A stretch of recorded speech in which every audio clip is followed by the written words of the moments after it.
Hi all, my name is Ashwin Ramanathan, and I am delighted to bring to you Vidha, a global knowledge-sharing platform that brings together eclectic audiences and international musicians to help develop a deeper understanding of classical music at its core. Vidha is the culmination of the thoughts and ideas of the founders over the past several years. With the pandemic serving as a catalyst, the founders have brought together education and philanthropy under the backdrop of one of their passions, classical music.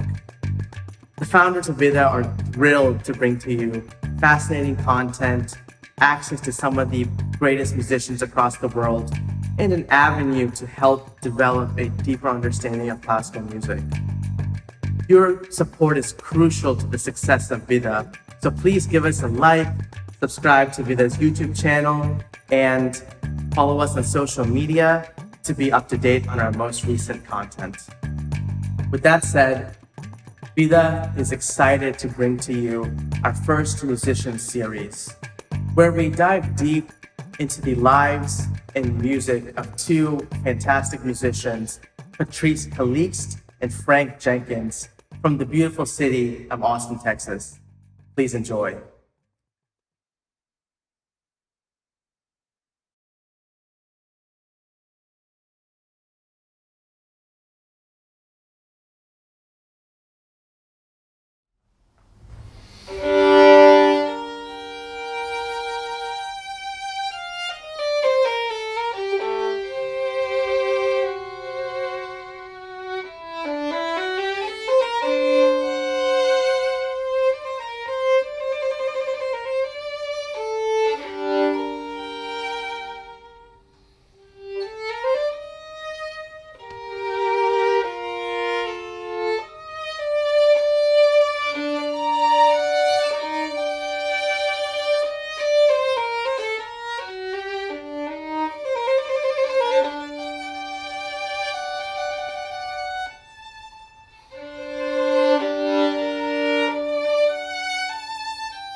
What is what was your most memorable performance? Oof, that's also a tricky question. Um, I think some of my most memorable moments were through my education. Um, I think they are times where performing, I realized something clicked in my head, and I was like, oh, this is how this works. Not in terms of technically, but just in terms of how to approach music and how to. Um, I remember this one time in particular. I was playing a recital, and I was playing the Zigeunerweisen Sorsate piece, and this was like maybe 10 years, not 10 years ago, but maybe like 7 years ago. And I remember feeling like I had so much time, because a lot of time when you're performing, it feels like, everything is going by so quickly. Yeah. But then I felt like I really felt like, there was something clicked in my head. I was like, wait a second, like, let me take the time to like make this, to execute all this and to make all of this nice and stuff like that. So that was one of the moments that I remember up to this day, is like how, it felt like, if you breathe and if you like, things do like slow down for you a little bit. Okay. Yeah, no, I definitely resonate with that. Mm-hmm. And kind of slowing down everything and really being in that moment, I guess you would say. Yeah. Yeah. Instead of just like seeing things pass, it's special. Yeah, no, definitely. Where you were most touched by an audience member's reaction to your music? Well, actually, just last week I had a concert, and this lady came afterwards, and she was like crying, like bawling, crying, and she was saying how much it meant to her to like to hear like live music again after like the pandemic, and like how we were like, it was a quartet performance, and she was just blown away by how like engaging and how like we seem to really love what we do. And so that was really touching to like get that kind of appreciation from an audience member. Yeah, I can definitely imagine, especially after the year most people have, right? Of like, not playing for an audience, playing for like a camera all the time. Right, so right. It did feel like it has such strong value. The audience is very valued. Yeah. I think I've been very lucky. I've had a lot of very memorable performances. I've had an opportunity to play with and for a lot of great artists and be kind of influenced and connected in that way.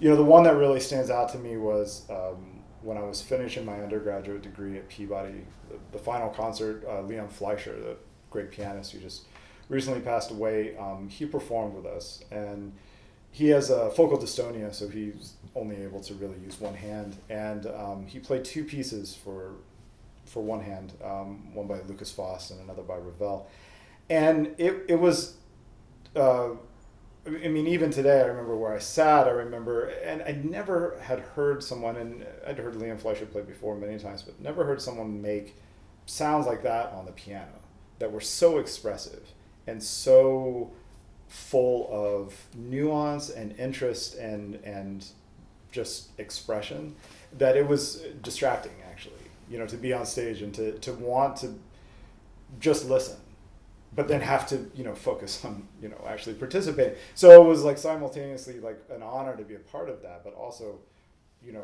just having that experience of being able to hear that so close and to make that my personal connection to that was great. So that definitely stands out for me. What advice would you give a first-time student? My gosh. Be patient. Patience, okay. Practice slowly. Practice too. But I think for the most part it's be patient. I find myself saying that to my students a lot, just because they get annoyed at not getting something right away. It takes time, and you have to be patient, and you can't get angry at yourself. Right. So I think maybe that would be my main thing. But Patience. yeah. Okay. And they say patience is a virtue. It is. It really is. For a student, definitely find someone to help you. Finding a good instrument is really important. The tools that you use make a huge difference in how much you enjoy it. And I think that's true of any art. If you have great paint or you have great anything, it makes a huge difference in how you express yourself. So find an instrument that you can really use, and then find somebody to help you understand it, because a teacher can really make a huge difference in getting you to a place where you can really enjoy what you're doing. And I think that's really important. So for listeners, do you have any advice for, first-time listeners? Maybe not. let's just say they're not students, but they're just coming to listen to classical music? I would say sometimes a lot of this happens subconsciously, but I would say to try and listen to how the notes interact with each other. Okay. Like in terms of like linear and even like, you know, vertical and horizontal, how like listen to like the frictions that happen and listen to like, you know, how the melodies are shaped, and in terms of, yeah, I'd say just like how the notes interact and what the relationship to each other are. Okay, that's very interesting. Actually, I don't think I've ever heard that before. That's interesting. Very interesting. For listeners, I think, don't think that classical music is just Bach and Beethoven and Haydn. They're great, but there is just typical classical music institutions focus on maybe 100 years worth of history, and there's just so much music and so much variety and so much so many interesting things to listen to in this kind of classical music genre, that if you just come to, you know, a concert and you hear a Beethoven symphony and you decide it's not for you, don't write it off. You know, look a little farther, because there's just an amazing amount of opportunity to find things that I think people can really connect to. So it's a great musical outlet. Got it. So then what would you say to a more seasoned listener? Probably the same thing. I would encourage, like, I would probably encourage them to like listen to like, you know, textures and like types of sounds, and all, again, how, because I think music is all about how things interact with each other, and I think when you study music and when you do it for a really long time, you start looking for like such like tiny things, tiny details to like, right, you know, inject in your playing and stuff like that. And I'd say that even to like a seasoned listener, those things might even, you know, sometimes they might feel it, but it's nice to know like why you're feeling a certain way. So I'd say like, yeah, really go for like, you know, listening to like the types of like contrasts and like sounds, and even from the same instrument, a lot of time we're able to like, you know, make things different and interesting. Yeah. And I feel like when you listen to certain pieces of music, you're always finding something new every time you listen to it. Mm-hmm. Do you also Yeah, feel the same way? absolutely. Yeah. Okay. Awesome. So I would say whatever national park I can get to in 12 hours would be probably my favorite holiday destination right now. Yeah. There's this French movie called Astérix Mission Cléopâtre, which is hilarious, and I can watch it like anytime. Really?